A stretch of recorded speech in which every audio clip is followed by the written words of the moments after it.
Buenos días, hermanos. Espero que todos estén a gusto después de levantarse, después de tomar los alimentos. Y bueno, en esta mañana vamos a continuar con esta temática que se empezó a hablar el día de ayer con el pastor Esaú, que es sobre la revitalización de iglesias. Ciertamente el día de ayer estaban platicando con el pastor Esaú acerca de los síntomas que una iglesia pues va a estar teniendo o puede experimentar para saber si su iglesia o nuestras iglesias son saludables o son iglesias que están en un tiempo quizá de estancamiento y que necesitan entonces una reflexión sobre cada aspecto de los que se habló ayer para poder entonces hacer una revitalización. Cuando hablamos de revitalización, hermanos, estamos hablando acerca de la necesidad de un avivamiento, de darle una nueva vitalidad a todo lo que hemos estado haciendo. Ciertamente, al hablar de revitalización no quiere decir que las cosas que se han desarrollado y realizado hasta este momento hayan sido malas, sino todo lo que el Señor nos ha permitido hacer en la vida de nuestras iglesias hasta este momento, gracias a Dios, se ha logrado. Pero también es necesario y es importante poder, pues, renovar, reavivar, porque hay cosas que funcionaron en tiempo pasado y que de acuerdo a nuestro contexto actual, quizá ya no es tan funcional. Entonces muchas veces pensamos en qué necesitamos cambiar o qué necesitamos corregir. ¿Será acaso que cuando hablamos de una revitalización de iglesias, estamos diciendo que tenemos que cambiar todo lo que hemos hecho? No. Las formas, las estrategias pueden ser modificables. El fondo, eso no es cuestionable. No podemos cambiar en nuestra revitalización de iglesias lo que es nuestra doctrina reformada. No podemos cambiar en nuestras iglesias lo que la palabra de Dios dice y lo que nosotros conocemos, ¿verdad? Como la sola escritura, del cual se habló ayer, solo a Dios la gloria, solo Cristo, solo fe. No podemos cambiar nuestra doctrina, pero queremos compartir la doctrina. No podemos cambiar el evangelio porque es uno solo, es el evangelio de Cristo. Entonces eso no lo podemos cambiar. Pero la manera de cómo lo podemos compartir, lo debemos hacer, eso puede ser modificable. Las estrategias pueden ser cambiables, modificables, ajustables. Lo que no podemos cambiar es el contenido, es el fondo. Entonces, vamos a seguir hablando de esto y hoy nos toca hablar acerca del paradigma bíblico de la revitalización. Pero antes de empezar a hablar de eso, yo voy a pedir por favor que oremos al Señor en esta mañana. Padre bendito, te damos muchas gracias por este día que nos regalas. Gracias porque nos das la oportunidad de disfrutar, pues en este lugar donde estamos y poder apreciar, Padre, tu obra creadora, del cual disfrutamos, del cual nos gozamos. Y en esta mañana que estamos ya para empezar este tiempo de estudio, te rogamos que tu Espíritu Santo abra nuestro entendimiento, nuestros corazones y podamos comprender lo que tu palabra nos va a enseñar y que al salir, al terminar este campamento, al terminar el día de hoy nuestras actividades, nosotros hayamos estado siempre siendo edificados por ti. Oramos, Padre, en el nombre de Cristo Jesús. Amén. Bien, estamos hablando de una revitalización y para hacer una revitalización, hermanos, necesitamos entonces conocer y saber estrategias o qué es lo que podemos hacer o qué es lo que nosotros pensaríamos realizar en nuestras iglesias locales para poder tener esta revitalización o este resurgimiento. Bueno, quiero compartir antes de esto lo siguiente, como un previo para lo que vamos a estar viendo. Y luego les voy a explicar por qué les estoy compartiendo esto. Ahí en donde estamos nosotros viviendo, en la ciudad de Mérida, en Yucatán, en la península, nosotros tenemos desde hace más de 60 años una institución que es una escuela bíblica para misioneras. Esta escuela bíblica obviamente fue fundada por unos misioneros americanos que llegaron y tuvieron en su corazón el deseo de preparar señoritas para enviarlas a los campos para que ellas puedan estar dando la enseñanza bíblica. Estamos hablando de 60 años atrás. 60 años atrás en donde teníamos iglesias, pero los pastores no eran suficientes para poder trabajar en esas iglesias. Entonces, se abre la escuela, es un internado para señoritas. Muchas generaciones pasaron, muchas generaciones se prepararon, muchas misioneras hoy en día que ya son personas adultas están todavía siendo de apoyo y de bendición a las iglesias locales. Pero los años han pasado. 60 años que la escuela tiene, un poco más de 60, en donde hoy en día, allá en la escuela bíblica, ya no hay estudiantes. Ya no hay señoritas que quieran estar internas para poder tener una preparación. ¿Por qué? Hay factores que quizá no han perjudicado, pero quizá han ayudado para que la preparación pueda avanzar. Antes no habían seminarios, hoy en día hay muchos seminarios. Entonces en Mérida tenemos un seminario en donde ahí se concentran no solamente los varones que están para ser pastores, sino también hay señoritas que se preparan para conocer, para superarse teológicamente y poder ayudar en las iglesias de alguna forma, en sus iglesias locales. Entonces, la escuela bíblica ya no tiene alumnas. ¿Qué es lo que pasa? Que empieza a haber una serie de reflexiones y de análisis en donde se les dice a la directiva: hermanos, hermanas, la escuela ya no funciona como hace 60 años. Y no es que no funcione porque no sirva, simplemente el contexto ha cambiado. Los tiempos han cambiado. Así que es necesario darle una revitalización a la escuela bíblica, en que si ya no funciona como un internado, pues ya no lo hagamos un internado. Vamos a ofrecer otro tipo de preparación. No vamos a cambiar la escritura, obviamente.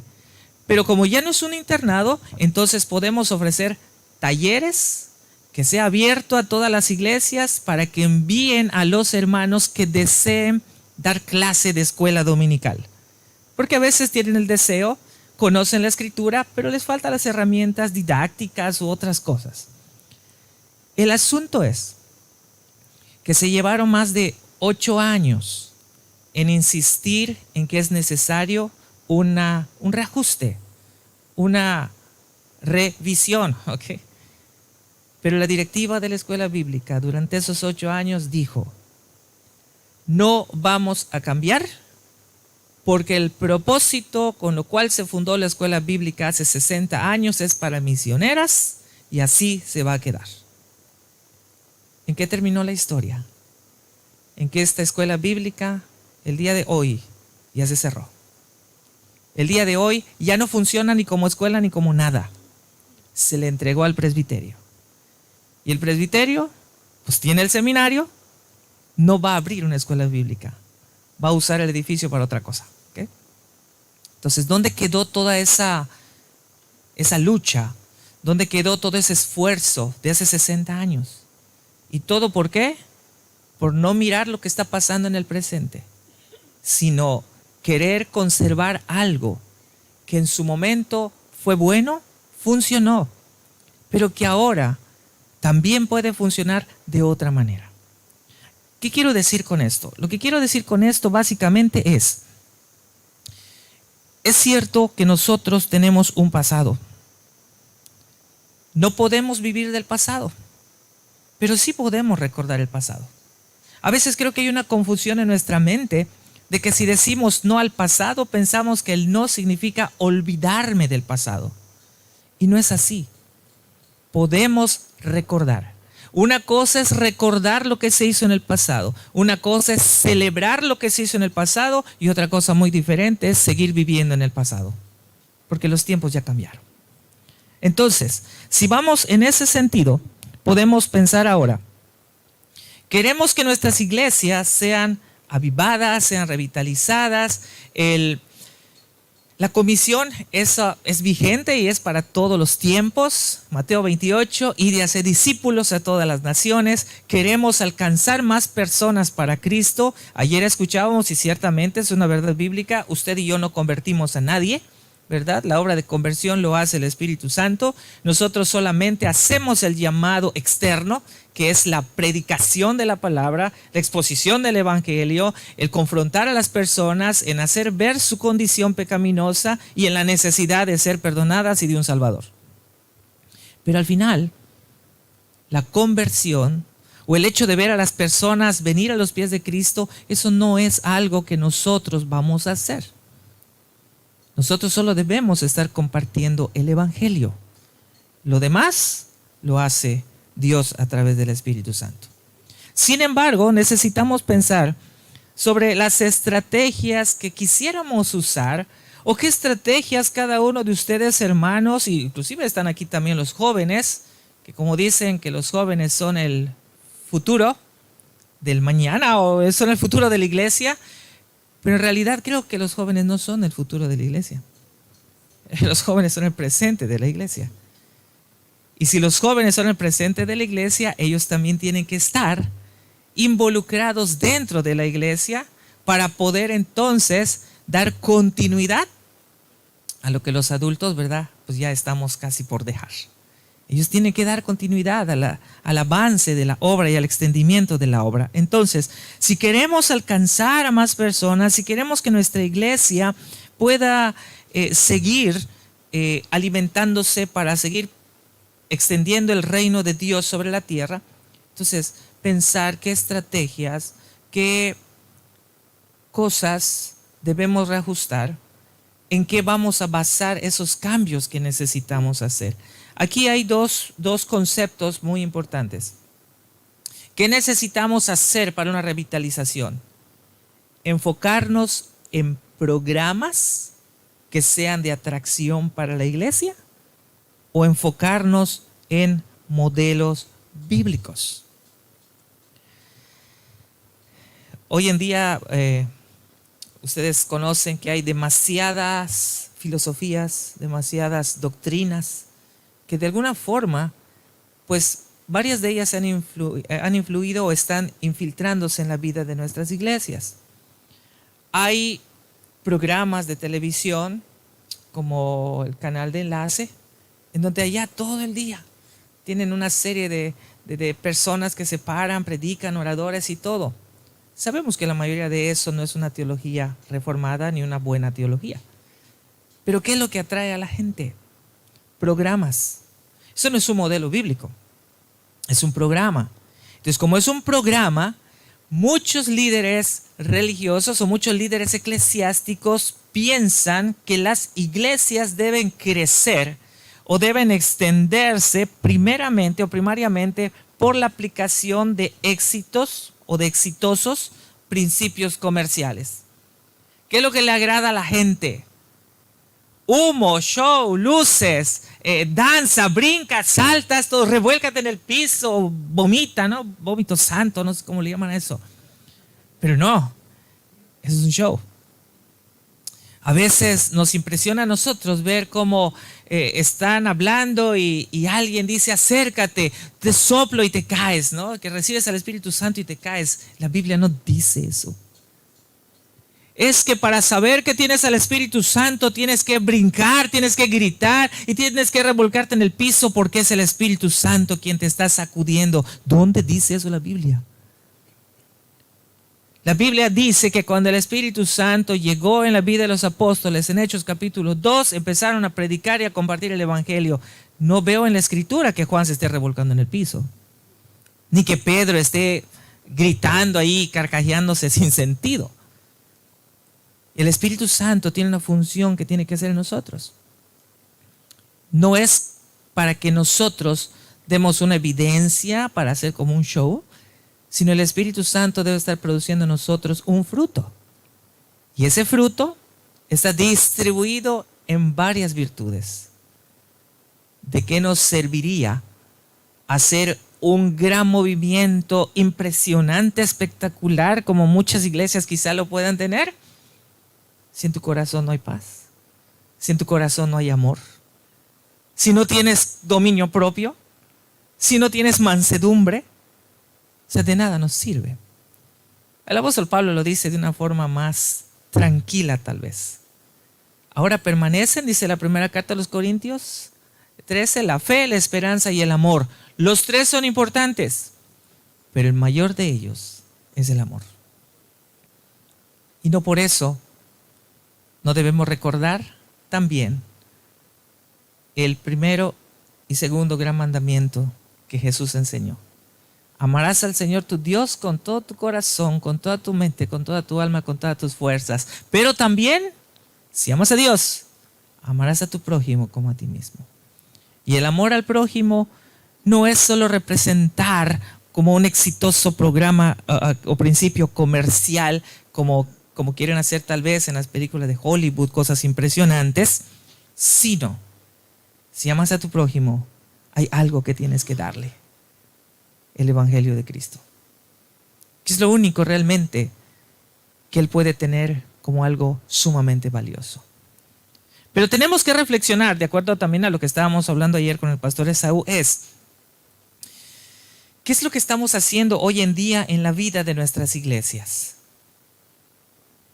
¿Estamos capacitando a la iglesia? ¿Estamos entrenando a la iglesia? ¿Estamos pensando en estos jóvenes que van a ser los que van a continuar y desarrollar el ministerio? ¿O estamos solamente ya en un tiempo de confort, en una zona de confort, y lo único que hacemos es entretener a las personas? ¿Hablar solamente del amor de Dios y no confrontar a las personas con el pecado? A veces nos ha sucedido a nosotros que hemos escuchado mucho, tanto estudios bíblicos como sermones, basándonos en el Evangelio de San Juan capítulo 15. Usted conoce de qué habla San Juan 15, la vid verdadera. Pero cuando empezamos a escuchar los estudios, vemos que dice ahí: yo soy la vid verdadera, el que permanece en mí lleva mucho fruto. Y después ahí se queda el estudio. Hasta ahí quedó, porque ya no puedo seguir diciendo nada más, porque si sigo diciendo el resto del pasaje bíblico, la gente se va a molestar, los hermanos no les va a gustar, se van a ir, y una vez que los hermanos se vayan y no vuelvan, ya no hay ofrendas, ya no hay diezmos, y luego ¿qué va a pasar con nosotros? Pero San Juan 15 no termina diciendo solamente el hecho de saber que, Señor, yo estoy insertado a ti porque tú eres el que da esa agua de vida para que yo dé fruto.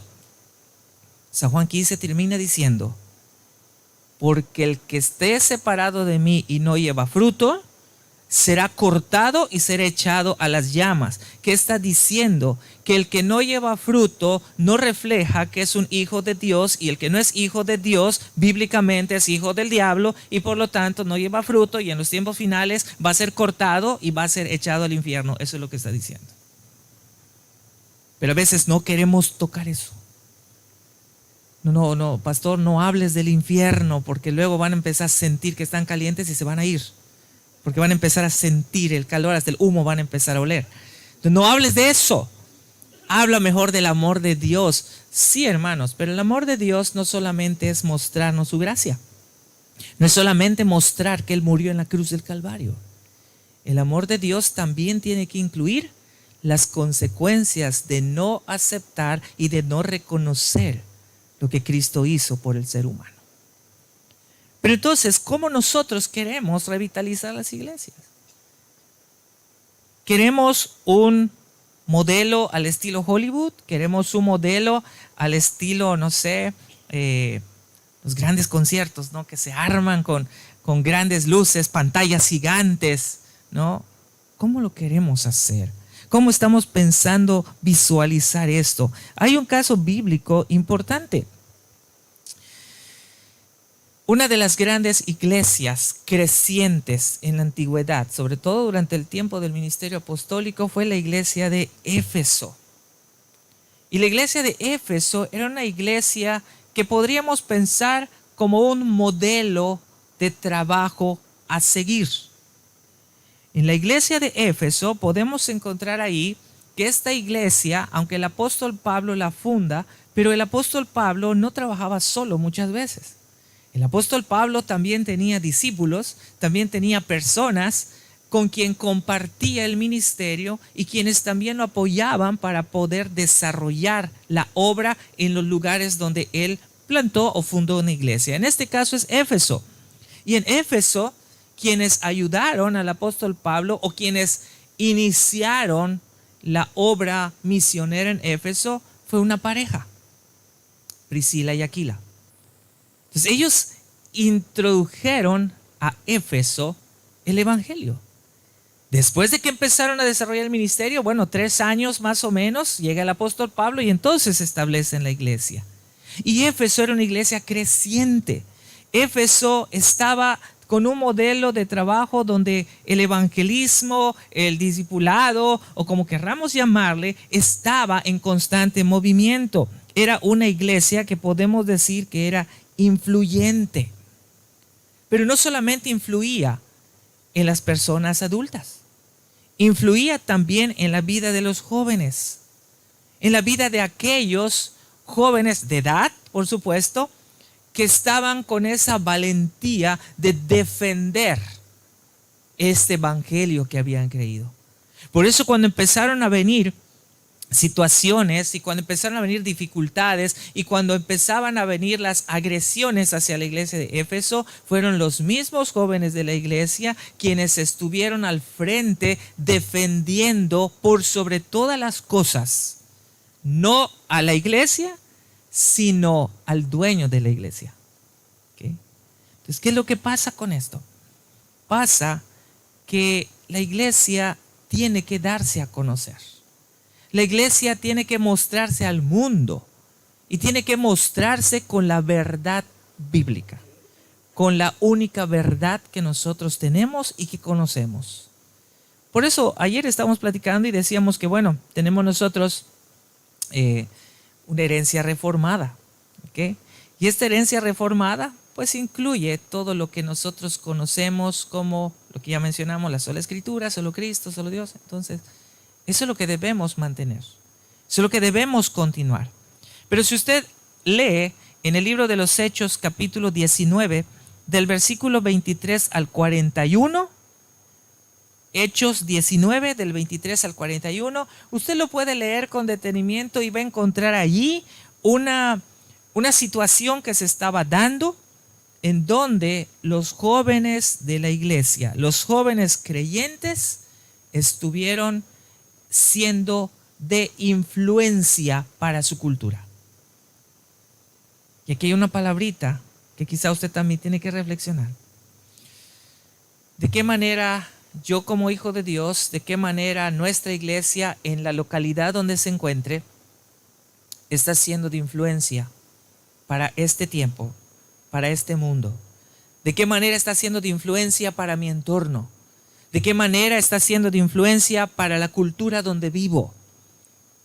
¿Cómo la iglesia del Señor, la iglesia que fue comprada por Él, está siendo de influencia a la sociedad? Y esto es algo que no es nuevo. Esto es algo que Dios había establecido desde el momento en que decidió formar un pueblo nacional. Por eso cuando Dios empieza a hablar a Abraham en Génesis capítulo 12 y le dice, ¿sabes qué, Abraham? Vete de tu tierra y de tu parentela a la tierra que te voy a mostrar. Lo que Dios estaba haciendo allí era comenzar a formar a un pueblo nacional. ¿Cuál era el propósito de Dios? Que su pueblo, que el pueblo de Israel sea quien influya dentro de la cultura, independientemente de las culturas paganas que estaban a su alrededor. Israel como pueblo tenía que influir ante el mundo, tenía que influir ante la sociedad, no dejarse influir. Pero conocemos la historia bíblica. Si la historia bíblica fue todo lo contrario. El pueblo de Israel recibió mucha influencia del mundo pagano. Y muchas de esas cosas pues también se hicieron evidentes y Dios de alguna forma también tenía que llamarle la atención. Por eso cuando usted lee En el libro de Éxodo, después de la salida a través de Moisés, el siervo de Dios, vemos cómo la influencia se hace evidente.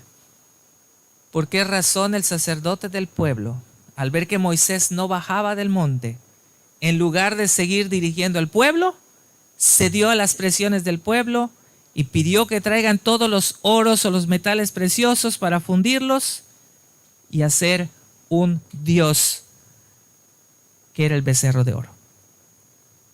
Becerro, un animal sagrado, un dios que adoraban los egipcios, pero ahí estaba presente.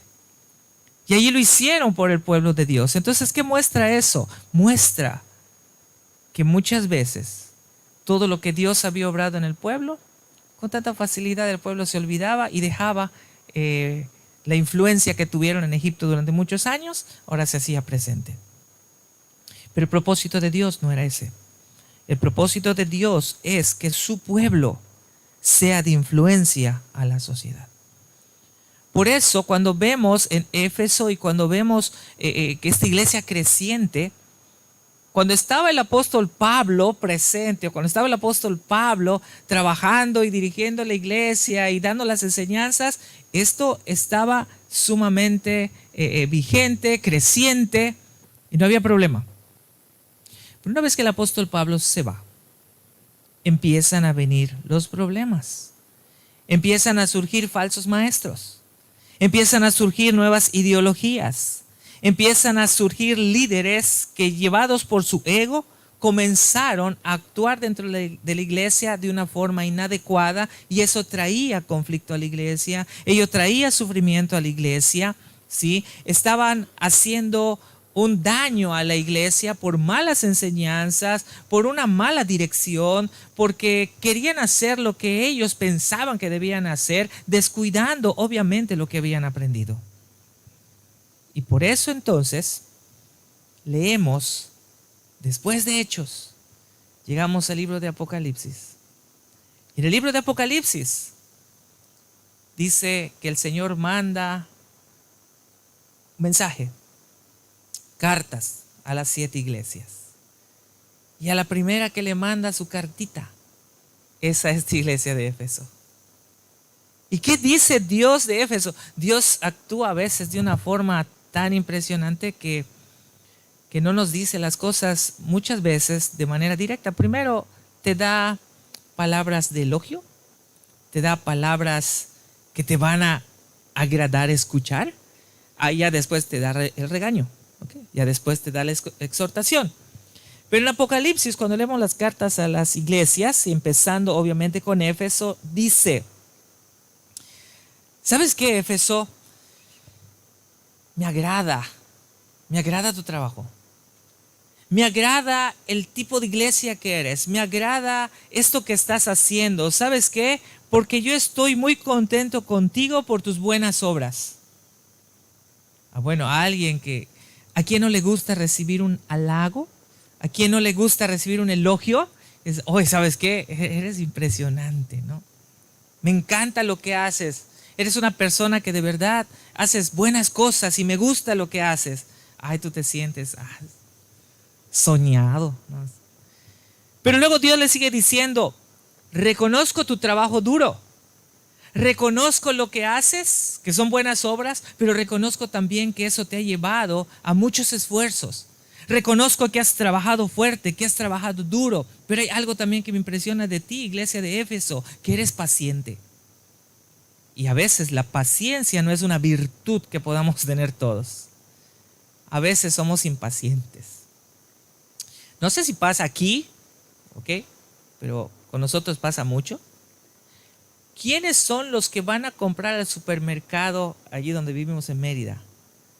A veces llevamos a la esposa, compra, luego me avisas, te espero en el coche o te veo en la casa. Cuando termines me mandas un mensaje y te voy a buscar. ¿Por qué? Porque cuando la esposa va al supermercado, no va a comprar lo que está en su lista de compras solamente. Se va a poner a ver cada artículo, empieza a revisar su código de barras, empieza a ver qué tiene, si es un shampoo, qué tanto contenido tiene, si me va a hacer bien al cabello, no me va a hacer bien al cabello. cosa que no está en su lista. Pero se pone a ver toda la tienda y aunque ya fue a esa misma tienda muchos años, sigue yendo a la misma, sigue viendo las mismas cosas. Y tardan. Los varones, algunos sí son sumamente pacientes, hay que reconocerlo, otros de plano no, que de verdad, estás con la esposa una hora en el súper y como que ya te estás desesperando porque, oye, ya termina. Tu lista tiene 5 cosas para comprar y llevas como 2 horas en el súper. La impaciencia es algo que a veces, pues no es tan, o sea, tenemos que luchar con eso. Pero si un varón va al súper, el varón llega, agarra lo que va a llegar y se regresa a la casa. ¿Ok? Y aunque haya comprado algo con un nombre diferente, la esposa dice, pues ya ni modo, que te mande a devolverlo, ¿no? ¿Okay? Pero ya lo compraste. Pero sí, eso no pasa en México. Pero ahí está. Entonces, Dios le está diciendo a la iglesia, me impresiona, si me agrada tu paciencia. ¿Y tu paciencia en qué? Y sigue desarrollando la carta. Tu paciencia es en que aun cuando vienen situaciones difíciles, tú mantienes la calma y obviamente piensas y reflexionas en lo que vas a hacer. Pero hay algo también, dice Dios, que me llama la atención. Eres intolerante a los malos. Cuando habla de malos, está hablando de aquellos que quieren dañar a la iglesia. Está hablando de aquellos quienes van y presentan una falsa doctrina, una falsa enseñanza, falsos maestros. Lo que la Escritura también dice, que dentro del pueblo pueden haber muchos lobos rapaces vestidos de oveja con tal de dañar al pueblo. Entonces eres intolerante a esos malos. Dios le está diciendo a Éfeso, a su iglesia, eres intolerante a los malos. Y sabes una cosa, también es de mi agrado, dice Dios, que eres fuerte y te mantienes fuerte ante el sufrimiento que puedas tener. Que no te doblegas y no piensas, ay, pues la iglesia es una iglesia que está sufriendo y ni modos, pues vamos a llorar, vamos a sufrir, vamos a dolernos y no hagas nada. No, eres fuerte, te mantienes firme, aún en medio del dolor, aún en medio de las situaciones difíciles. Ahí estás para defender la fe que tienes en mí. Y todo, dice Dios, lo haces para mi gloria. Tantas cualidades, tantos elogios, tantas cosas buenas que tiene la iglesia de Éfeso y tú dices, no, pues yo quiero ser miembro de esta iglesia de Éfeso. No sé ni cómo sean sus líderes, pero si Dios le está diciendo eso, quiere decir que son buenos. Entonces quiero ser miembro de esta iglesia. Pero la carta no termina ahí. Después de que Dios ya le dio el elogio a la iglesia de Éfeso, le dice, pero tengo contra ti algo. Éfeso, todo lo que ya te dije está muy bien, pero tengo algo contra ti. Tengo un reclamo para ti. Tengo un reproche para ti. Y ese algo que tengo contra ti no es algo sencillo. Quizá no son tantas cosas malas. Es una sola cosa. Y con esto que tengo contra ti, todos los elogios que ya te dije, prácticamente son nada. ¿Y cuál es esta queja que tengo contra ti? Dice Dios, que has dejado tu primer amor. Éfeso, sigues viviendo en tu pasado. Y por vivir en tu pasado, has estado haciendo cosas que tú crees que son las correctas, pero que no son las adecuadas. Éfeso, tú estás viviendo en el pasado. Estás recordando las cosas del pasado y no es malo recordarlas. Pero entiende que dentro de esas cosas te han llevado a actuar de diferente forma. Ejemplos. Primero, muchas veces en la vida de nuestras iglesias, sobre todo en Mérida, tenemos actividades, pero así bastantes actividades. Y cuando hablo de actividades es que tenemos Actividades que hacen nuestras organizaciones, tanto los jóvenes, las hermanas, escuelas de formación, y que tenemos actividades todos los sábados y tenemos actividades domingos después del culto, y que si es necesario, eso lo vemos nosotros en las comunidades, sobre todo de ahí de la península, que si una iglesia presbiteriana en una de las comunidades de nuestro estado no tiene actividad durante toda la semana, es que algo está mal y no está funcionando. Tiene que tener actividad lunes, martes, miércoles, jueves, viernes, sábado, domingo. Si nosotros en la iglesia no tenemos actividades durante la semana y solo tenemos actividades los sábados y los domingos, entonces algo anda mal. Sin embargo,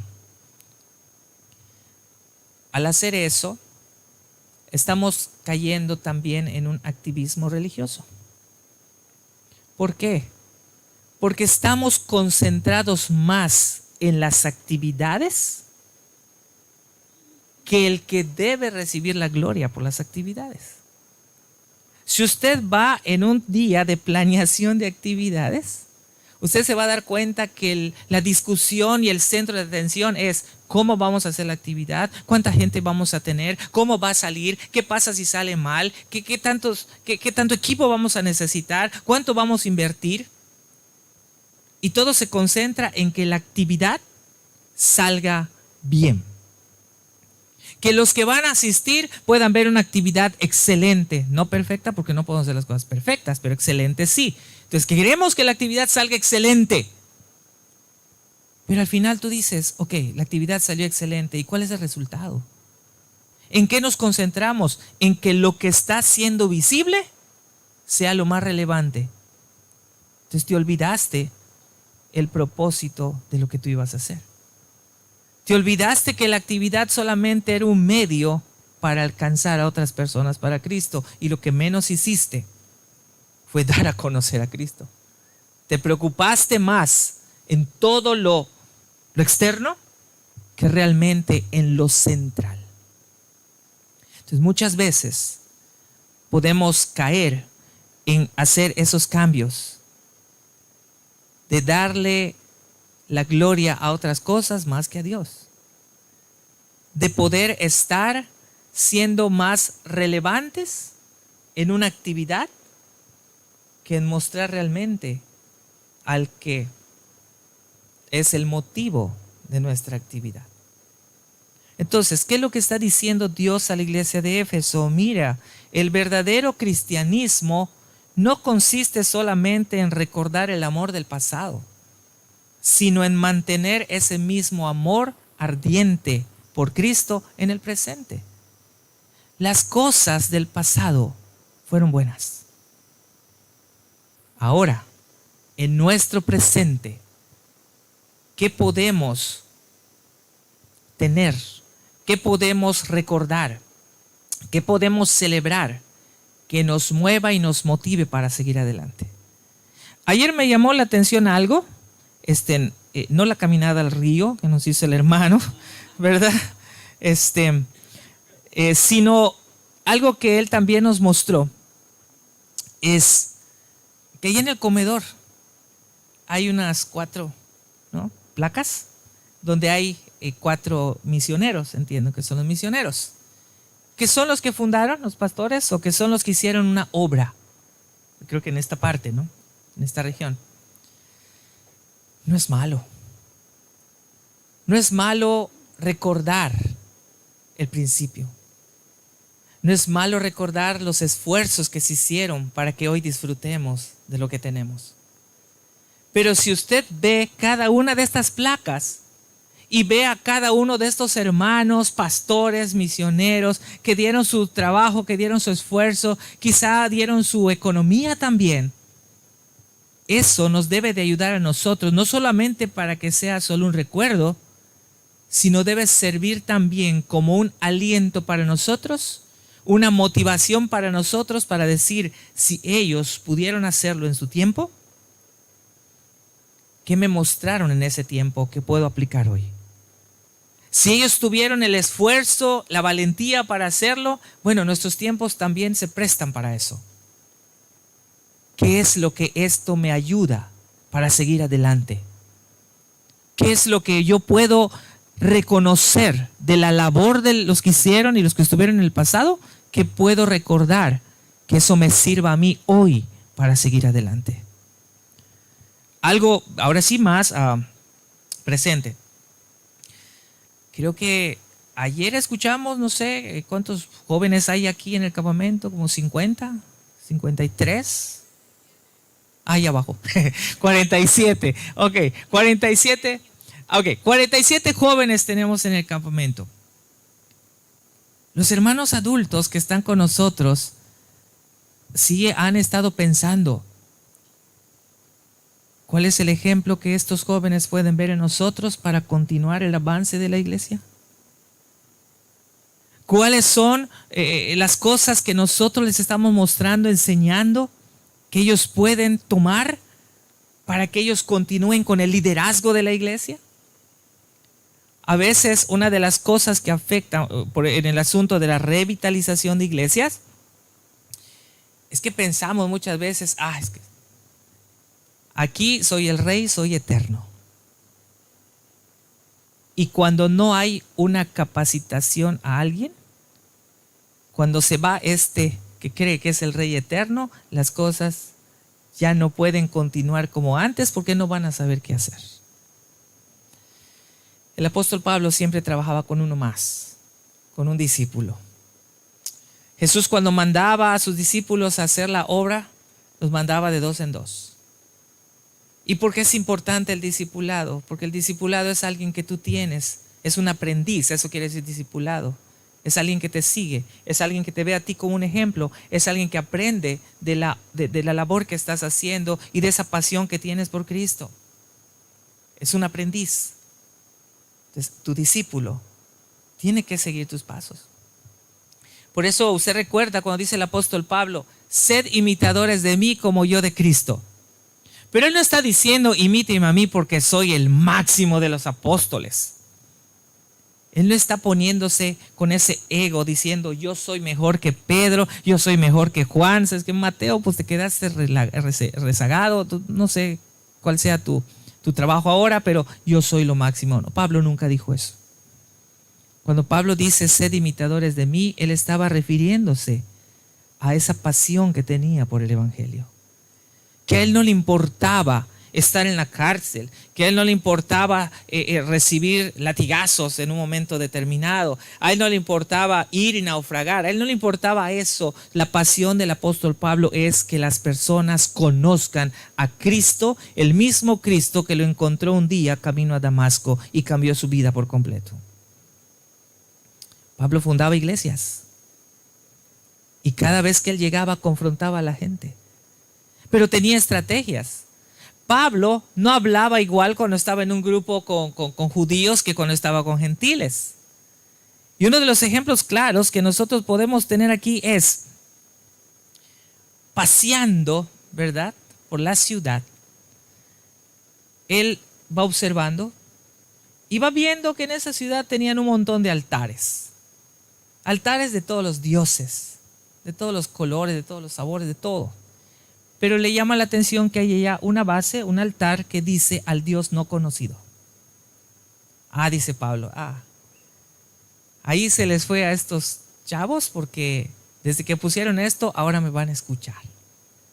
Los llevó al Areópago y les dijo, no los exhortó en primer lugar, si usted recuerda la historia, no los exhortó, les dijo, estoy impresionado de que ustedes son personas sumamente religiosas. Estoy impresionado por ese fervor que tienen en sus dioses. Pero ¿saben qué? Hay uno que ustedes no conocen, porque le tienen puesto ahí al Dios no conocido. Pues les quiero dar una gran noticia, dice Pablo, que ese que ustedes no conocen, yo sí lo conozco. Y es de ese Dios que ustedes no conocen que hoy les quiero compartir. ¿Con quién estaba hablando Pablo? ¿A quién les estaba hablando en ese momento cuando les dijo a ese Dios no conocido es al que yo conozco y te lo voy a presentar hoy? no estaba hablando al pueblo judío. Dice la Escritura que le estaba hablando a los grandes filósofos de la época. Les estaba hablando a esos hombres intelectuales, a todos aquellos que habían surgido desde que llegó el imperio griego y conquistó a los medo-persas y se hizo todo el helenismo. Y empiezan a surgir los filósofos y la filosofía, la ciencia es importante, la razón, ¿ok? A ese tipo de personas Pablo les estaba compartiendo el evangelio. Y aunque no todos realmente aceptaron lo que Pablo les decía, porque muchos también lo empezaron a odiar más, pero dice la Escritura que también hubieron varias personas que entendieron ese mensaje y que entregaron su vida a Cristo. Por eso Pablo dice, cuando estoy con los judíos, me hago judío. Cuando estoy con los gentiles, me hago gentil. Importante, no quiere decir que hagas lo mismo que los judíos, que los gentiles, ¿ok? Porque también podemos caer en eso. Pastor, me dijo una vez uno de los muchachos de la iglesia, yo no puedo hablarle a un muchacho que le encanta emborracharse. ¿Y por qué no? Porque no sé qué siente. Pues como dice la Biblia, me dijo, tengo que hacerme gentil si quiero conocer lo que saben. Entonces, ¿me da permiso para que yo pruebe y a ver qué pasa y ya pueda sentir lo que siente? No, no. O sea, esa no es una revitalización de iglesia, ¿no? O sea, no te voy a dar permiso para que vayas a pecar y luego me digas, ya lo entendí y ahora voy a saber qué hacer. No, no es así. Sí, no es así. O sea, no voy a hacer lo que hace el mundo para sentir lo que sienten. Y ahora sí ya te entendí, voy a ver. No, comparte lo que tienes. Comparte el evangelio. Comparte lo que Cristo ha hecho en tu vida. Pero si hay cosas que necesitamos nosotros empezar a mover o a reconstruir o a revitalizar, es necesario. ¿Por qué? La revitalización no es olvidar, repito, no es olvidar tu pasado. Recordar tu pasado, pero no vivir como si estuvieras viviendo hace 60 años. Hablábamos hoy en la mañana en que estábamos en el desayuno. Dice, en la iglesia, tú dices, hermanos, vamos a leer la palabra de Dios. Quiero que todos ustedes abran sus Biblias en el libro de los Salmos número 133. Mirad cuán bueno y cuán delicioso, ¿no? Y ves a los hermanos adultos, paraditos, abriendo su Biblia en el Salmo 133. Pero ves a otros hermanos y jóvenes también paraditos abriendo su celular porque allí tienen la aplicación de la Biblia leyendo el Salmo 133. Y ahí hay 20,000 versiones. Entonces, bueno, versión 60. Y ahí la abren allí en la versión 60. Y todos leen. Pero ¿qué pasa? Que los hermanos mayores dicen, eso está mal. Porque eso que tienes ahí no es la Biblia, es tu celular. Para ellos, el hecho de tener tu Biblia es, trae aquí tu Biblia, aunque sea tamaño de púlpito, grandes, trae tu Biblia aquí y tu himnario, porque así tienes que salir de la iglesia. Hay que reflexionar un poco. Hoy en día, las redes sociales han avanzado tanto, la tecnología ha avanzado tanto, que si tu hijo puede leer la Biblia en un celular, es mejor que lea la Biblia en un celular a que esté leyendo otro tipo de revistas y que pueda buscar en su celular otro tipo de páginas que no debe de abrir. Nosotros tenemos una frase, no sé aquí, pero ahí decimos, el hecho de que traigas tu Biblia en mano o el hecho de que traigas tu Biblia en un celular no te hace ser más cristiano, hermano. No te hace ser mejor que otros. Lo importante es lo que estás aprendiendo de lo que estás leyendo. Lo importante es lo que tú estás viendo y lo que Dios te está enseñando. Antes de la pandemia, las redes sociales solo servían para comunicarte, para, no sé, bromear con alguien o para estar viendo ahí los famosos, bueno, son memes o los famosos figuritas que ponen ahí con cosas chistosas. Pero ¿qué es lo que pasa?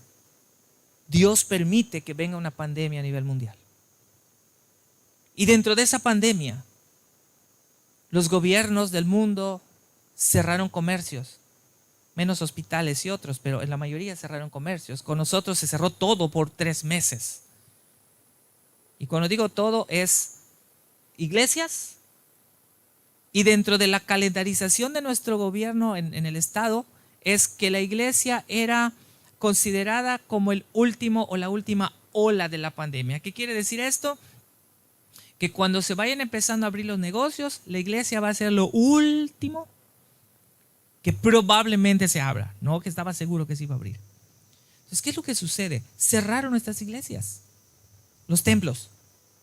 Se cierran los templos y ahí empieza una aflicción de los hermanos mayores. Por teléfono, pastor, ¿qué vamos a hacer? Cerraron la iglesia. Ya no podemos hacer cultos. Muchos hermanos se van a ir. ¿Qué vamos a hacer? Pues, hermanos, no podemos hacer otra cosa más que seguir predicando el evangelio. ¿Cómo lo vamos a hacer? Ya no podemos estar dentro de las instalaciones, pero lo podemos hacer de otra forma. Y ahora sí, eso que para un tiempo atrás no significaba mucho, la tecnología, ahora sí está significando mucho. Las iglesias, en nuestro contexto, en nuestro estado, que veían con malos ojos hacer uso de una red social, ahora empezaron a usar la red social para mandar mensajes, para mandar predicaciones, para mandar textos bíblicos. Y no es malo. O sea, ¿qué es lo que pasa? Ante una situación de estas, Dios también te dice, te he dado esto para que uses. ¿Cuál es el problema? El problema no es que la tecnología sea mala, el problema es que el hombre lo usa de una forma inadecuada. Aquí en el internet podemos encontrar muchas cosas. Hay que saber qué vamos a buscar. Así como podemos encontrar cosas que van a edificar nuestra vida, así podemos encontrar cosas que no ayudan para nada y al contrario nos perjudican. Pero empezó la pandemia, empezaron las iglesias a hacer transmisiones y usted ve allá el numerito. 50 personas viendo la transmisión, 80 personas viendo la transmisión. ¿Y esto qué te da? Que si hay personas viendo la transmisión, es porque están ahí sentados viendo el desarrollo de un culto que aunque sea de manera virtual, porque no se puede hacer ahorita presencial, pero al menos se están edificando de la palabra de Dios. Pero también teníamos ahí un problema, que decían, bueno, los conceptos que a veces no manejamos quizá muy bien. Pastor, estamos tristes. La iglesia se cerró. Decía, ¿la iglesia se cerró? La iglesia no está cerrada. ¿Qué es lo que cerramos? Un edificio. Que ese edificio significa algo cuando el pueblo está reunido y Dios se hace presente para recibir ese tiempo de adoración. Y es entonces cuando el templo viene a ser obviamente nuestro santuario, ¿verdad? Donde hacemos el culto, porque el Señor está presente presidiendo el culto y recibiendo la gloria por parte del pueblo. Pero cuando la iglesia se va, no, es que esto es santo. No es que sea santo. ¿Okay? Cuando la iglesia se va, en el pensamiento de algunos hermanos con nosotros, creían, porque ahora creo que ya no lo piensan así, pero creían que cuando la iglesia se va, como es el templo de Dios, Dios se queda ahí presente. A Dios no lo puedes encerrar en 4 paredes. Dios está en todas partes. Entonces, cuando ellos dicen, la iglesia se cerró, le digo, no hermano, la iglesia no se ha cerrado. ¿Quién es la iglesia? La iglesia somos nosotros. Y si usted dice que el templo se cerró, pues quizá también no está hablando de un concepto muy bueno. ¿Por qué? ¿Qué es lo que dice la palabra que es usted? Usted es el templo del Espíritu Santo. Entonces, si usted dice que el templo se cerró, implícitamente me está diciendo que usted ya se murió.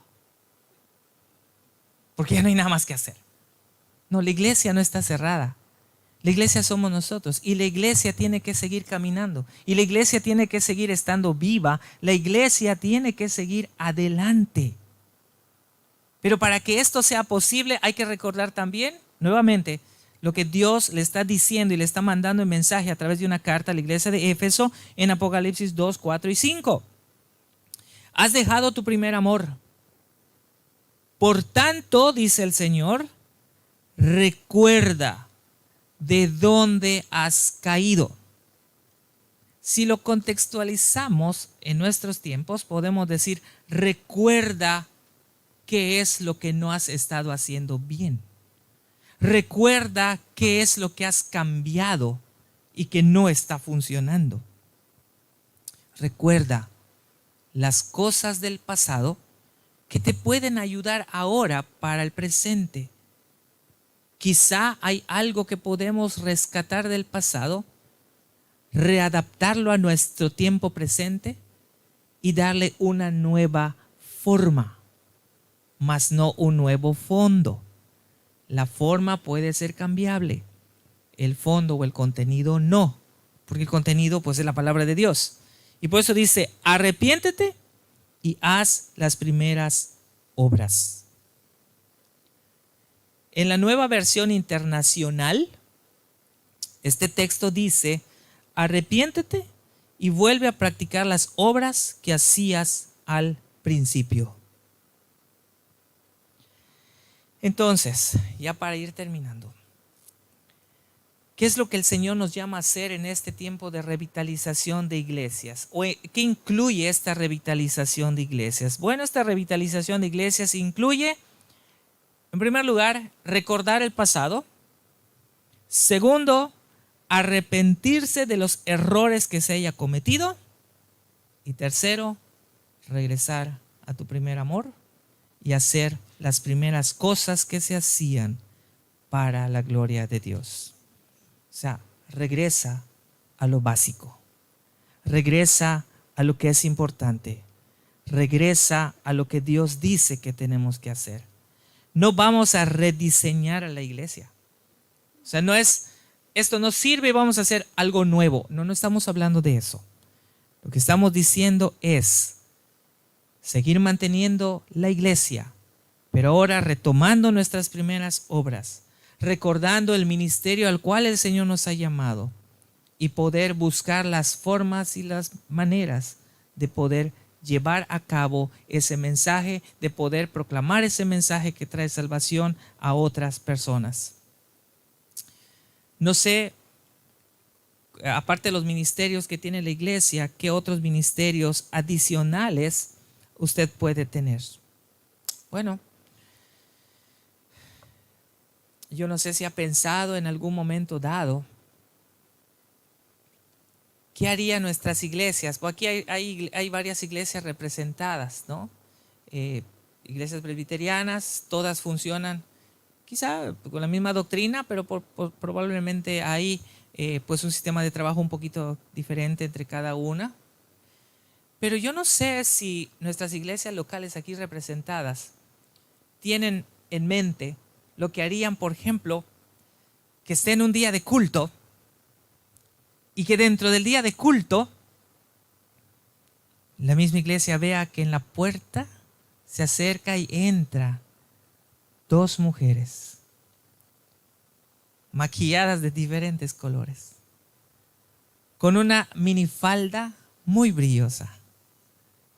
En otras palabras, que entran dos mujeres que se dedican a la prostitución. ¿Qué hace la iglesia? ¿O qué haría la iglesia? Bueno, tal vez la iglesia no sé qué haría, pero la primera pregunta sería, ¿qué haría el pastor? ¿Y qué harían los presbíteros o los ancianos de la iglesia? Ahí donde estamos, la primera reacción que tendrían los líderes de la iglesia es pedir a las personas que salgan y se vayan.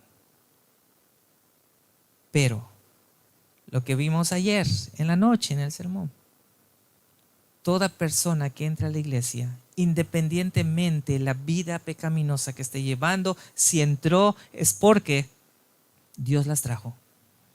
y porque las trajo teniendo una necesidad espiritual que no la va a llenar cualquier persona.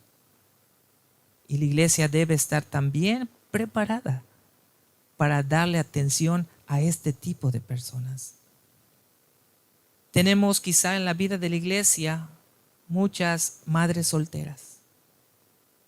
¿Algún ministerio para este tipo de mujeres? Son madres solteras, ¿y cuál es el problema? Muchas veces vemos más su pecado que la gracia que Cristo pueda tener en ellas. Y cuando enfocamos más nuestra atención a la vida pecaminosa de las personas, nos convertimos en jueces más que en mediadores y en ayudadores o en consejeros o en discipuladores para estas personas.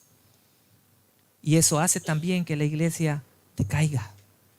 Eso hace también que la iglesia quede estancada porque ya estamos acostumbrados solo con nosotros. Y cuando llega una persona extraña, como que ya no sabemos qué hacer. Entonces la iglesia tiene que estar preparada para eso. En la iglesia, durante estos años que hemos estado ahí, hemos visto desfilar por la iglesia a varios varones sobre todo. Y hay un grupito que llegó una tarde en nuestro culto, un grupito de 4 varones, que cuando les preguntas su nombre, ni ellos saben cómo se llaman. Te dicen su apodo. Oiga, ¿cómo te llamas? Yo soy Ratón, te dicen. ¿Y tú cómo te llamas? Pinocho. O sea, no, quiero que me digas tu nombre. No sabía ni su nombre. Pero entraban los 4 y se sentaban en la parte de atrás. ¿Cuál era la característica? Que cuando entraban al templo estaban borrachos. No hacían escándalo, pero estaban borrachos. Pasó un tiempo hasta que logramos conseguir que nos digan dónde viven. Y en un tiempo en que pudiéramos pasar que estén sobrios, entonces llegábamos para platicar con ellos. Dios obró ciertamente, y aunque no los 4 permanecen en la iglesia, de esos 4, por lo menos uno es el que se mantiene con nosotros. Ya no toma, ya se le dio otro tipo de atención, pero al final de cuentas, lo que vemos que está cambiando a esta persona no somos nosotros. Si él hizo esa decisión de aceptar a Cristo porque él entendió su vida de pecado, es Cristo mismo quien lo está transformando a su imagen a través del Espíritu Santo. Y aunque sea uno de esos 4 que hoy permanece con nosotros, con ese uno es suficiente para decirle: Señor, gracias, porque en el cielo hay fiesta cuando un pecador se arrepiente. Entonces, si un pecador se arrepiente, y eso parece broma, pero cuando un pecador se arrepiente, en la fiesta hay cielo, pero en la iglesia no. En la iglesia es, ya entró, va a perjudicar a toda la membresía. No. A veces esas situaciones hacen un poco más difícil nuestro trabajo. Y la revitalización tiene que ser eso. Y si queremos recordar parte del pasado, y con esto ya termino, recordemos qué hizo Jesús. Jesús nunca estuvo enseñando en la iglesia. Y la única ocasión que entró a una sinagoga, porque lo invitaron, lo sacaron. ¿Y por qué lo sacaron? Por decir una verdad. Tenemos al maestro que pase aquí al frente, que nos dé, ¿no?, una clase o que nos dé un estudio. Agarra a Jesús, saca el rollo, abre el rollo y habla acerca de el Mesías prometido. ¿Qué es lo que dijo Jesús? No dijo nada malo, no dijo nada, ninguna mentira. Jesús dijo: y esto que está escrito aquí, hoy se ha hecho presente y está enfrente de sus ojos. ¿Qué le estaba diciendo? Yo soy el Mesías, salte de aquí, afuera. Eres un blasfemo. ¿Okay? Ni aún los judíos entendieron que la promesa ya era una realidad para sus vidas. ¿Qué pasó entonces? Jesús siguió enseñando, y Jesús enseñaba en el monte, Jesús enseñaba en los desiertos, enseñaba a la orilla de la playa. Pero ¿con quiénes convivía Jesús? Y eso es algo que muchas veces se nos pierde de vista. Jesús no enseñaba a los fariseos, ni a los de la élite eclesiástica. Jesús iba y convivía con la gente pecadora. ¿Por qué? Porque él mismo lo expresó. Los sanos no necesitan médico, sino los enfermos. Yo he venido para buscar y salvar lo que se había perdido. ¿Y con quién estuvo Jesús su encuentro? ¿Con la gente así que por lo menos se portaba medio bien? No. Se encontró con la mujer de Samaria. Le pidió agua. Y le dijo, ¿sabes qué? ¿Quieres? Yo te puedo dar agua. Le dice Jesús, agua de vida. Pero no lo quiero compartir solo contigo, le dice. Anda y llama a tu esposo porque que la bendición sea para los dos. Y la mujer dice, guay, ahora sí la pusiste difícil porque no tengo marido. Ya Jesús le dice, por lo menos eres sincera. No tienes marido. De hecho, nunca has tenido marido. 5 hombres han pasado por tu vida. Y con el que vives ahorita tampoco es tu marido. Sé que le estaba diciendo, vives en pecado. No has sido capaz de mantener una unión legal matrimonial. Y eso es adulterio. Vives en pecado.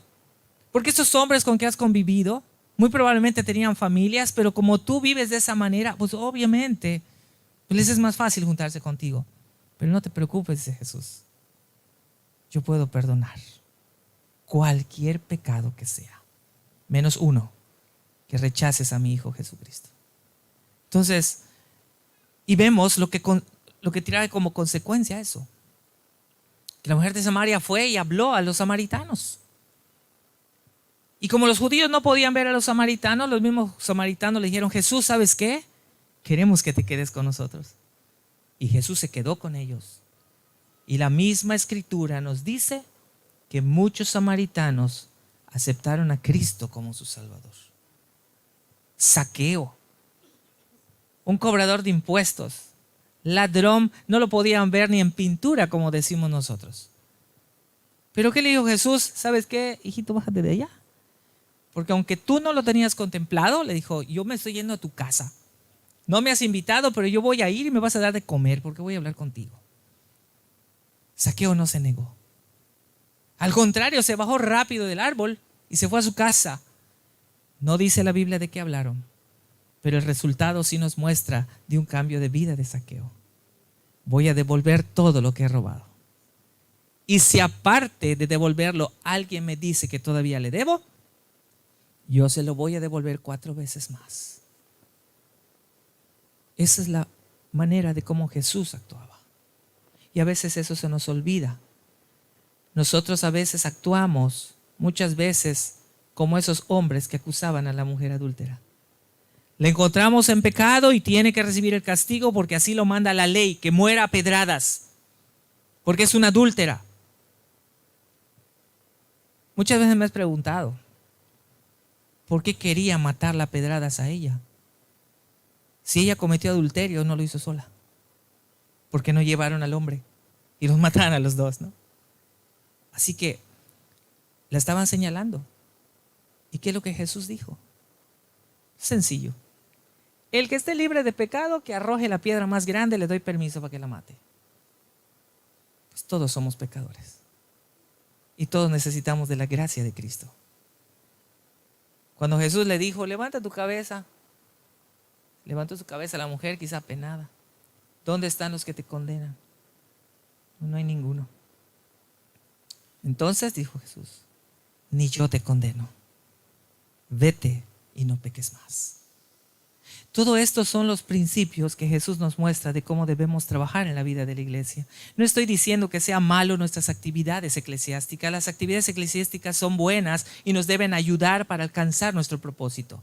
Pero muchas de esas actividades tienen que ser revitalizadas. Tenemos que darle una redirección a lo que estamos haciendo para que podamos alcanzar a esas personas para la gloria de Dios. Entonces, la pregunta aquí es, ¿qué tan dispuestos estamos nosotros para renovar para cambiar o para redirigir lo que tengamos que redirigir. Porque con eso tenemos que empezar. Si no estamos dispuestos a hacer cambios para seguir extendiendo el reino de Dios, pues entonces tendríamos que mantener nada más lo que ya tenemos y seguir viviendo con lo que ya tenemos. Pero si queremos realmente Chile para la gloria de Dios, hay que hacer nuestras revitalizaciones. Y los jóvenes que están aquí en este campamento y en esta mañana son el impulso también más fuerte que nosotros. Y sigo con el ejemplo del hermano. Nosotros caminamos hasta el río con trabajo. Y bueno, tanto el pastor Esaú como yo sí estamos grandes, pero no así tan exageradamente grandes. Ok. Pero sí nos cansa un poquito, ¿no? Caminar y todas las piedras. Pero usted ve a un joven que hasta corriendo y brincando se va con las piedras. Obviamente nos dicen a nosotros, corre, no podemos. Ayer veíamos el partido de fútbol. Si nos llegan a decir, pastores, entren a jugar, sí entramos a jugar, nada más que traigan 2 tanques de oxígeno porque la primera quizá lo vamos a necesitar. Pero los jóvenes son más vitales, los jóvenes tienen mayor energía. Hermanos, aprovechemos la energía de nuestros jóvenes. Bien dirigidos, bien enseñados, bien capacitados, porque ellos seguirán y continuarán el ministerio que el Señor ha puesto en nuestras manos. Vamos a orar y después tenemos las preguntas o los comentarios.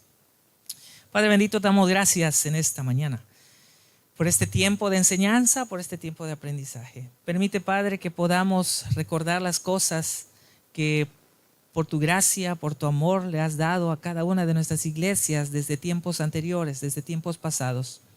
Pero permite, Señor, que esto que ha pasado lo podamos ver como parte de nuestra historia, que nos ayude para movernos, motivarnos a seguir adelante y a poder, Señor, hacer que tu iglesia pueda ser una iglesia creciente que alcance a estas personas que todavía no han entregado su vida a ti. Bendice, Señor, a cada iglesia aquí representada, con cada uno de sus líderes, con cada uno de los pastores, con cada uno de los presbíteros, diáconos, sus organizaciones. Señor, sigue avivando a tu iglesia y sigue haciendo o dándonos la oportunidad de que seamos influencia ante esta sociedad y ante el mundo en donde tú nos has puesto. Oramos en el nombre de Cristo Jesús. Amén. Bien, hermano, no sé si alguien tiene alguna duda, alguna pregunta, algún comentario que quiera hacer que nos pueda ayudar a todos también para pues retroalimentarnos, edificarnos. Adelante, tiene usted este tiempo. ¿Otro micrófono? No sé, creo que sí.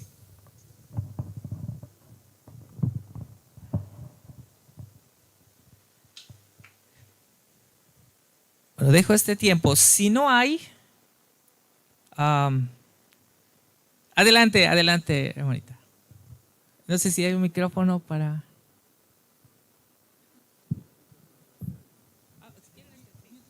Sí, con este. Mientras tanto, yo soy muy loco. Gracias. Buenos días, soy yo de nuevo. Tenía una duda estaba analizando la situación de mi propia iglesia y pienso en las marcas de la iglesia verdadera, que siempre me la están repitiendo, el practicar los sacramentos, predicar la palabra y la disciplina que también, para tristeza mía, también se ha aplicado en mi iglesia. Es triste de verla. Pero esas 3 marcas no contemplan el evangelismo. Y cuando he hablado con otros hermanos de que porque nuestra iglesia tiene un ministerio de evangelismo, pero no salimos, pero no hacemos cosas que yo considero que podríamos estar haciendo, y su respuesta es, somos una iglesia verdadera porque tenemos las 3 marcas y es suficiente. Pero a lo largo de los años que yo llevo en la iglesia, que ya son como 13, he visto que decrece y sigue decreciendo, se están yendo hermanos y después de la pandemia también se fueron hartos.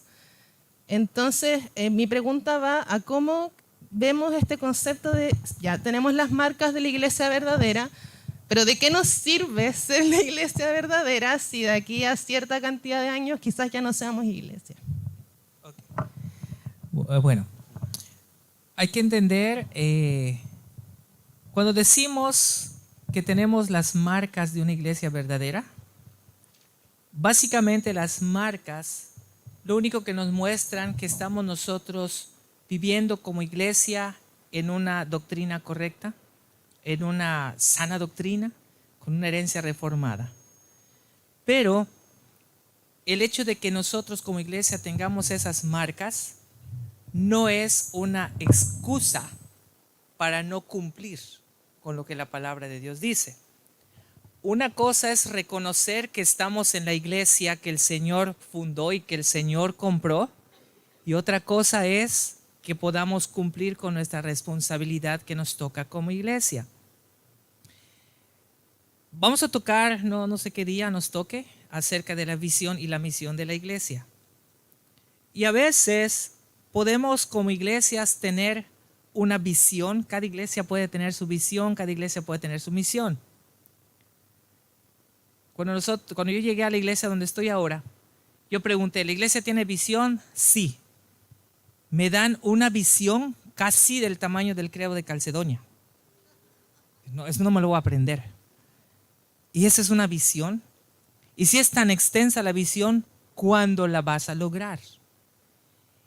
Y no les digo cómo estaba la misión, porque con la misión tiene que estar junto con la visión, ese ya le duplicaba, ¿no? No. Y cuando nos empezamos a sentar para discutir de un rediseño, de la misión y la visión, nos damos cuenta que muchos tenían conceptos de que pues la visión tiene que ser así, así, así, así, y la misión, y te decía muchas cosas. Digo, hermanos, vamos a ser más sencillos y más concretos. Quizá las palabras o la forma de redactarlo sea diferente, pero la misión solo es una. Ir y hacer discípulos, eso es todo. Esa es la misión de la iglesia. Todo lo demás debe ser complemento para que tú puedas lograr y cumplir esa misión. Como quieras escribirlo, pero tu misión es ir y hacer discípulos. Ahora, cuando hablamos de las marcas, estamos diciendo la palabra de Dios, o sea, sola escritura, estamos hablando de solo Cristo, solo fe, estamos hablando de los sacramentos. Entonces, cuando hacemos nosotros como iglesia ir y hacer discípulos, yo no le voy a enseñar a los hermanos que nuestra iglesia tiene 7 sacramentos. ¿Para qué? Pues lo estoy mandando a la Iglesia Católica Romana, ¿no? Les voy a enseñar lo que nuestra iglesia tiene como marcas que distinguen que es una iglesia de Cristo, una iglesia verdadera, ¿ok? Por eso te digo, las marcas no son un pretexto o una excusa para no hacer la misión. Las marcas solo es una evidencia de que estamos nosotros caminando en la iglesia que Cristo ha fundado, que nos mantenemos con una sana doctrina y que nuestra predicación es cristocéntrica y que nosotros tenemos 2 sacramentos, bautismo y santa cena, y que nosotros sí creemos en el uso de cada miembro de esos medios de gracia que Dios ha dispuesto para su iglesia. Pero esto nos tiene que ayudar para nuestra labor evangelística. Y como compartíamos ayer también, la labor de evangelismo, las estrategias que usen, que pueden ser muchas, tienen que tener como objetivo principal dar a conocer a Cristo como su Salvador, de las maneras que el Señor pueda disponer en nosotros. Así como puede ser yendo de casa en casa, aunque ahora, por ejemplo, con nosotros casi ya no salen de casa en casa porque nada más nos ven llegar golpeando la puerta, creen que somos testigos de Jehová. Y de plano no nos dejan entrar, ¿okay? Entonces, quizá las estrategias van cambiando, ¿no? Pero el contenido es el mismo: ir y predicar el evangelio, conservando nuestras marcas de la iglesia. Y esto obviamente es algo que comenta y comparte también un libro, un material que es del hermano Mark Dever, la de 9 marks, las marcas de la iglesia. ¿Sí? Que las marcas son para que nosotros podamos visualizar y ver, pues sí, no estoy en otro lugar, ¿ok? No soy mormón, no soy testigo de Jehová, no soy nada, sino que soy una iglesia en donde estas marcas son visibles. Y como decía, ciertamente la disciplina igual. La disciplina en la iglesia Bueno, lo voy a decir de otra forma.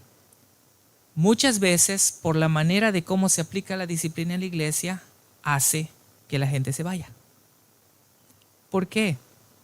Porque para nosotros en un tiempo atrás, la disciplina es, cometiste pecado, te castigo y casi como que estés aislado de todo, no puedes hacer nada, quédate ahí sentado y todos te ven así como, mira, ahí está la pecadora, ¿no? Ahí está el pecador. No tuviste vergüenza de hacer las cosas, o sea. Pero la disciplina en realidad debe mostrar gracia y debe ser una disciplina restaurativa. Nosotros tuvimos una situación en la iglesia y siempre nos decían, una muchachita que es miembro de la iglesia, pues conoció a su novio, pero lo conoció un día que el muchacho vino, porque ni era de Mérida, era de una isla. Lo conoció, le gustó, pero el muchacho se fue. Y empezaron a mandarse cartitas, ¿no? Los que son muy románticos entenderán que las cartitas con sus corazoncitos y esas cosas. De pronto llegó el muchacho, creo que tuvo vacaciones ahí en la isla, llegó a Mérida, se encontró con la chica. Bueno, se dejaron llevar por sus pasiones y de pronto la muchacha viene y me dice, pastor, quiero hablar con usted. ¿Qué pasó? No sé si ya le dijeron, no sé si ya le comentaron. Bueno, ya sabía porque normalmente la familia te dice todo. Ok, ¿qué quieres decir? Pastor, estoy embarazada. ¿Qué más? Soy miembro de la iglesia. ¿Y qué sigue? Me tienen que poner en la disciplina. Qué bueno que ya lo sabes, ¿no? Ok, mira, vamos a platicar con el consistorio, con los hermanos.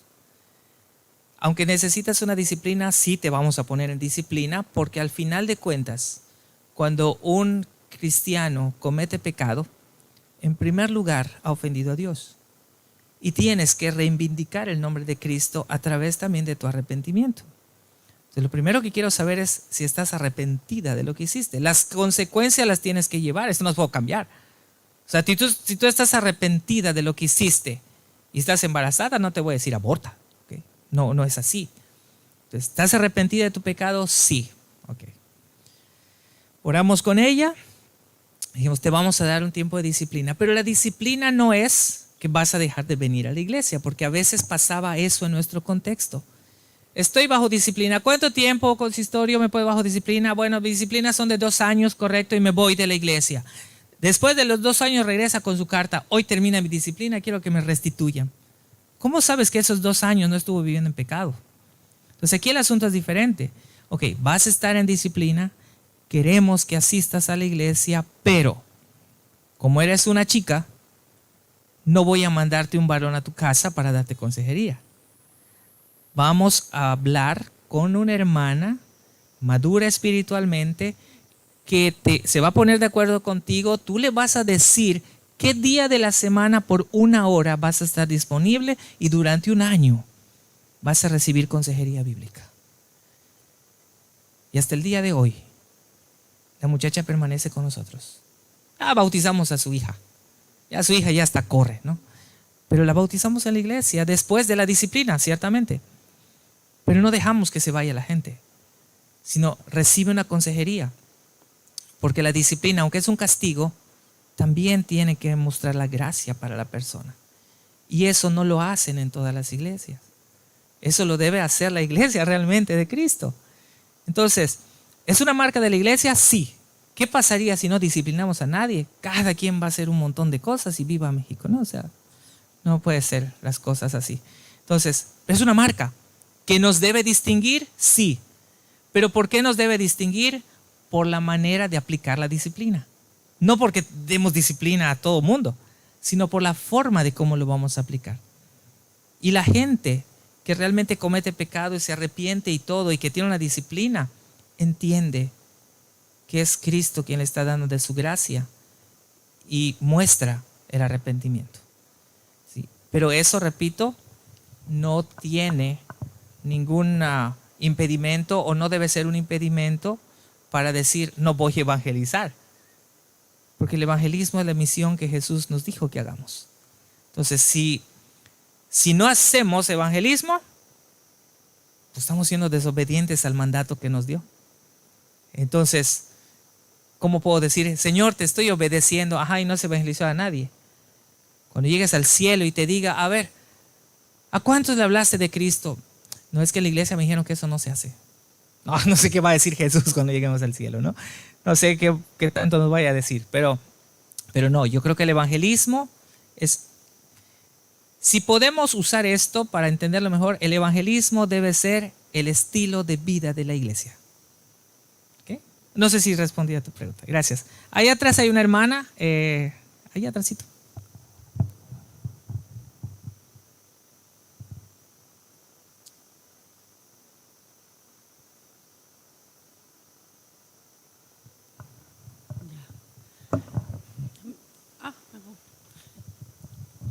Mi pregunta era, ¿qué pasa si una persona viene de afuera y viene, o sea, piensa que un pecado es normal? ¿Cómo debería ser la iglesia? O sea, que el pecado lo están normalizando afuera, ¿cierto? Y llega a la iglesia y piensa que ese estilo de vida está bien. ¿Cómo uno debería actuar? Quiero entender un poquito mejor. Le voy a poner un ejemplo. Se me ocurre que llegue una persona. Desde afuera, a la iglesia y. Que llegue una persona. El pecado es normal, ese pecado que está practicándolo es normal. O sea, que llegue una persona que le gusta emborracharse, ¿no? Y No, que llega a la iglesia y que dice, ese pecado para mí es normal. O sea, que afuera dicen es normal, o sea, y llega a la iglesia y la iglesia sabe que no es normal. ¿Cómo uno debería enfrentarlo? Ok. Sabemos que el mundo, la gente de fuera, todo lo va a ver normal. ¿Por qué? Porque todos son pecadores y viven en pecado. Quien marca la diferencia es la iglesia. Porque la iglesia está llamada no a ver lo que los demás ven como normal, sino la iglesia está llamada a confrontar a las personas con lo que no está bien. ¿Ok? ¿En qué sentido? En que la iglesia tiene que confrontar lo que el mundo dice. Porque la misma escritura nos enseña que hoy en día, y durante muchos años ha sido así, que a causa del pecado, a lo malo le dicen bueno y a lo bueno le dicen malo. Entonces, si nosotros invertimos eso, podemos entender que lo que la sociedad dice no es bueno en la gran mayoría de las cosas. Porque a la vida de pecado, ellos lo ven como algo normal y natural y que satisfacen los deseos pecaminosos del hombre. La iglesia no lo ve como algo bueno. Y es la iglesia quien está llamada a levantar la voz para eso. Por ejemplo, creo que, bueno, no sé si aquí están más fuerte con ese tema, pero en México y especialmente en Mérida, durante un tiempo atrás, unos años atrás, empezaron con el famoso movimiento de igualdad de género. ¿Ok? O empezaron con matrimonios igualitarios, ¿no? Que dos hombres se pueden casar, ¿no? Y empieza una serie de cosas. Y ahí te dicen, ¿cuál es el problema? Si hay dos personas que se han jurado amor eterno, ¿no? O sea, Juan Gabriel creo que cantaba esa cosa. Si hay dos personas que se aman, ¿por qué lo vas a impedir? ¿Quién es la iglesia para impedir que se case? ¿Quién es la iglesia? Es la esposa de Cristo.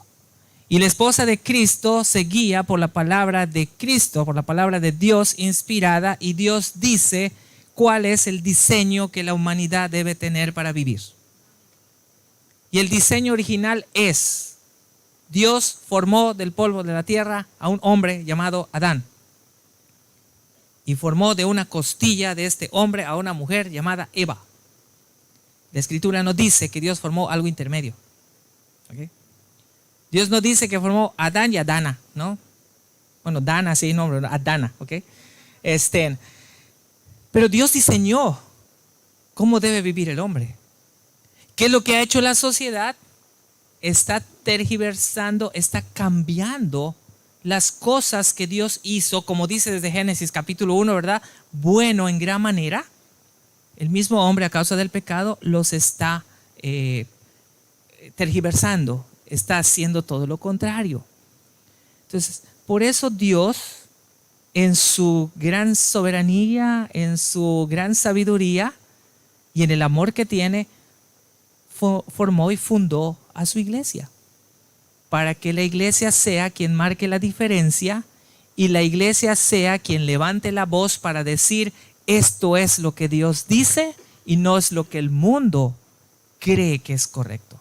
El mundo vive sin Dios y por eso piensan que las cosas del mundo tienen que ser así. A veces lo hacen por quedar bien con un grupo, por quedar bien con un sector. A veces lo hacen diciendo esto no es malo, y las leyes, por ejemplo, en nuestro caso, han cambiado. Antes, en nuestras leyes constitucionales de nuestra república, dicen que el matrimonio debe ser entre un hombre y una mujer que voluntariamente deciden unir su vida en matrimonio. Ahora ya quitaron esa palabra de hombre y mujer. Ahora tienen puesto en la legalización de esta constitución, tienen puesto que el matrimonio es entre dos personas que se aman. Así pueden ser dos hombres, así pueden ser dos mujeres. Y para ellos eso es un matrimonio.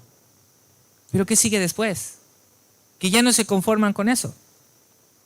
Vamos a tener hijos. Dios, ¿cómo vas a tener hijos? O sea, no importa. Biológicamente no los podemos tener, pero los podemos adoptar.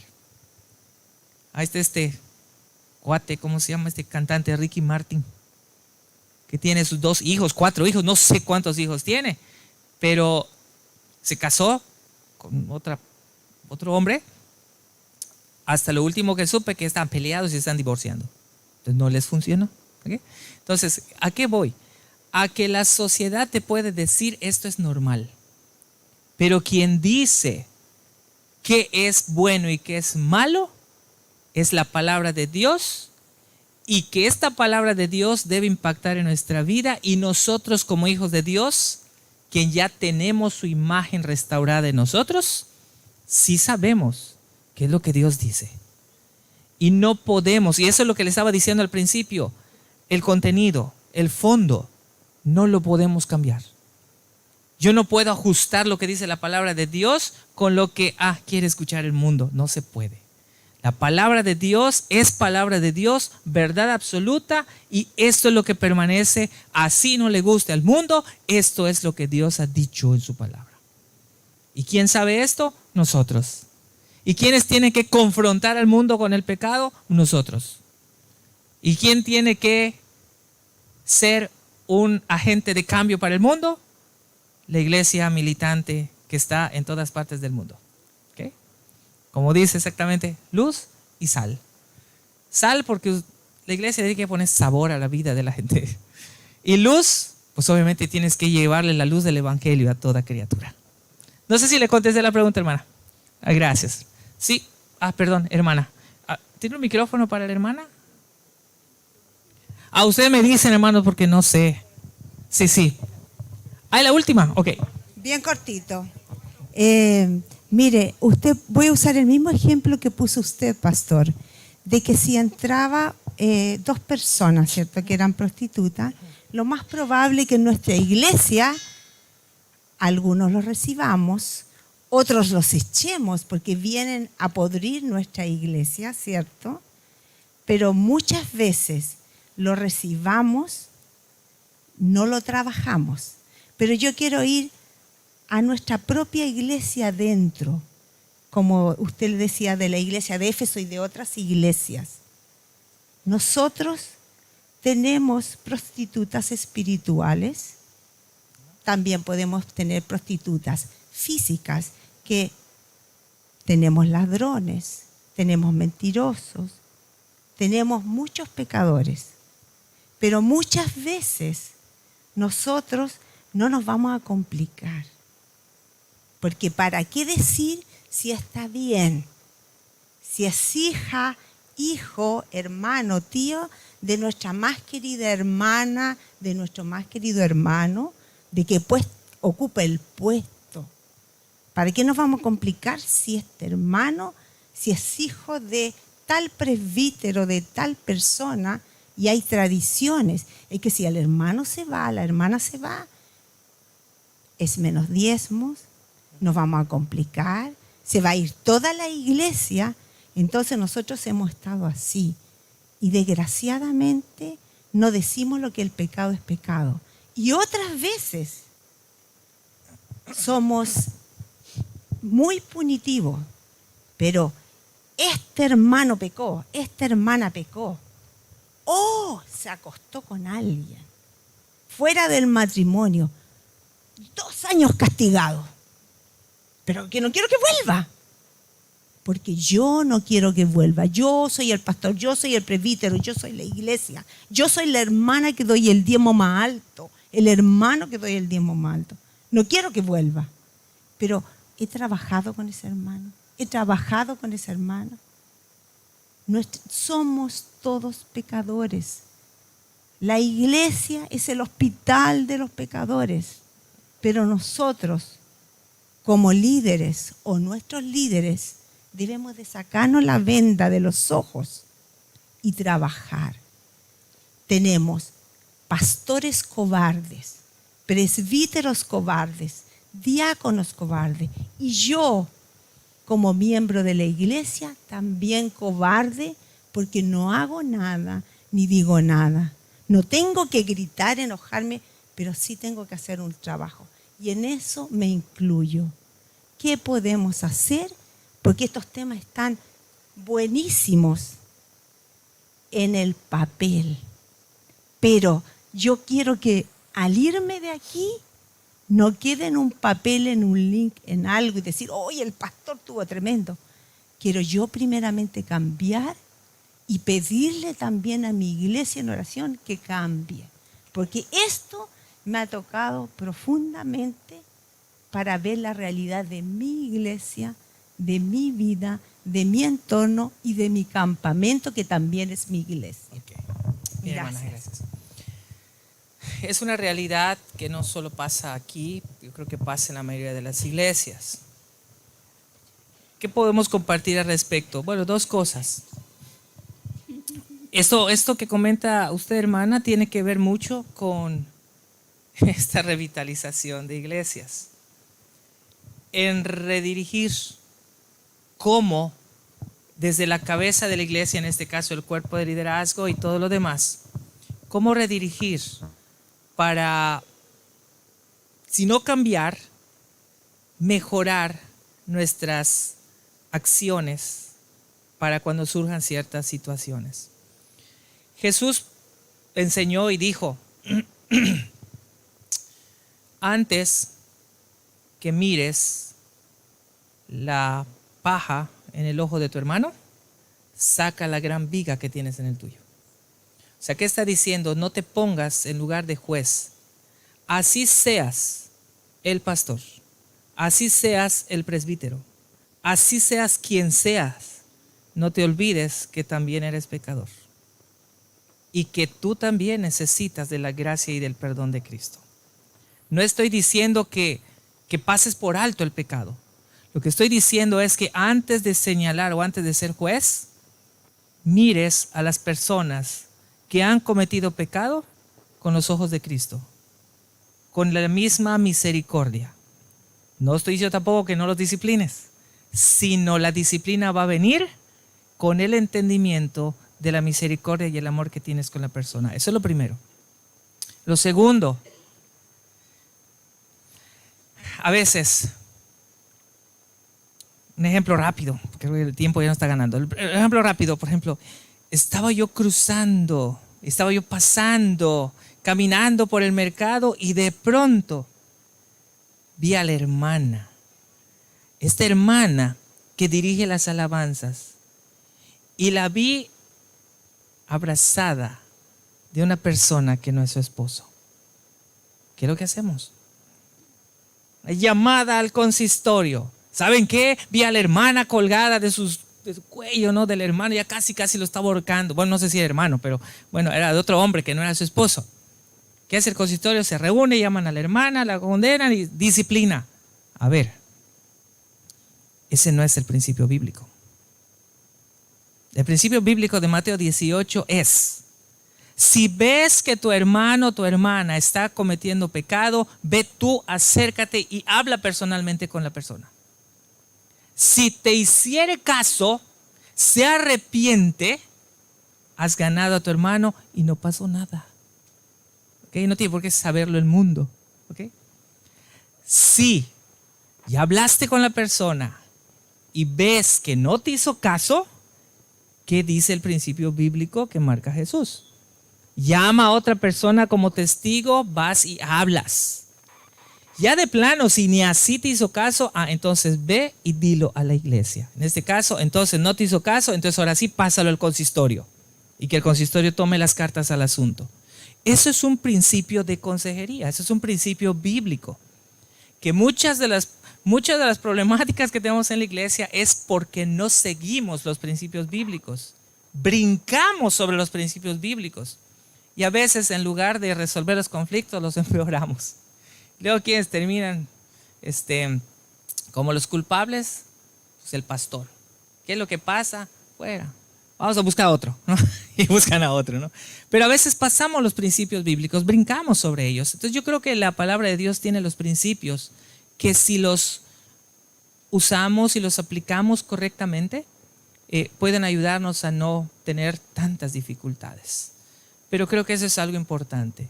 Y muchas veces, con lo tercero igual de esta parte es, si tú ya hablaste con una persona que ha caído en pecado, has orado por ella y todo, por favor, no lo divulgues a nadie.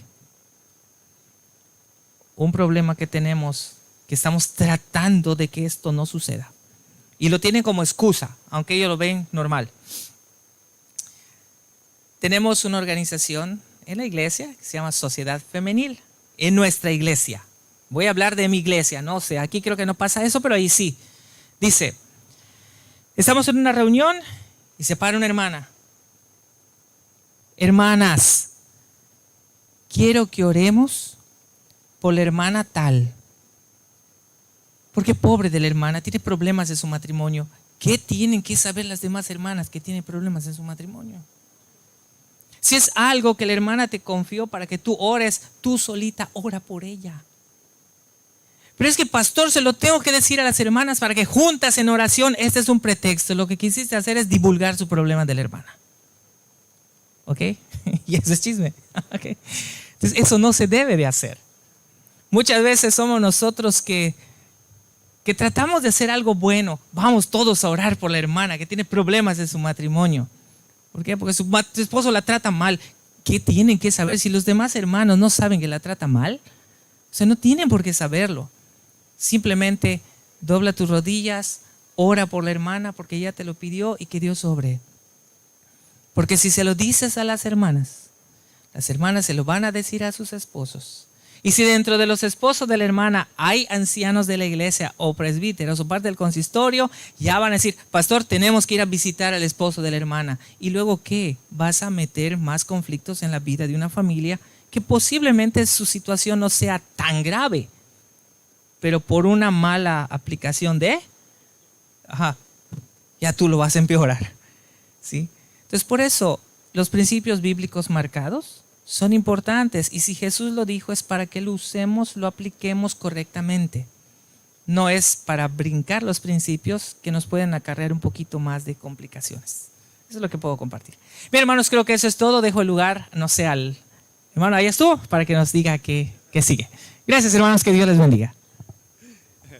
Muy bien, gracias. Medios.